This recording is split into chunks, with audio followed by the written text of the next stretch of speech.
celui qui parle en langue, qui prie pour être capable d'interpréter.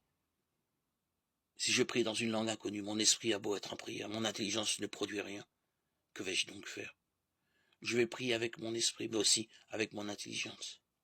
Chanter avec mon esprit, mais aussi avec mon intelligence.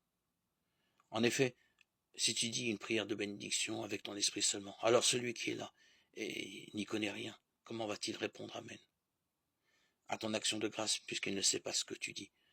Toi, bien sûr, tu fais une belle action de grâce, mais ce n'est pas constructif pour l'autre.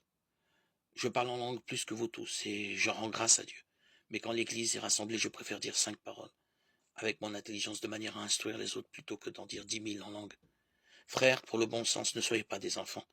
Oui, pour le mal, soyez des petits enfants, mais pour le bon sens, soyez des adultes. Dans la loi, il est écrit ceci.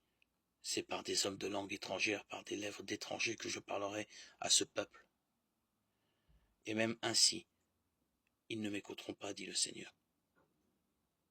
Cela veut dire que les langues sont un signe qui rend manifeste, non pas ceux qui croient, mais ceux qui ne veulent pas croire. Alors que la prophétie rend manifeste non ceux qui ne veulent pas croire, mais ceux qui croient. Quand donc l'Église tout entière est rassemblée, si tous parlent en langue, et qu'il arrive des gens qui n'y connaissent rien, ou des incroyants, ne vont-ils pas dire que vous êtes fous? Si au contraire, tous prophétisent et qu'il arrive un incroyant ou un homme qui n'y connaît rien, il se sent dénoncé par tous, jugé par tous. Ses pensées secrètes sont mises au grand jour.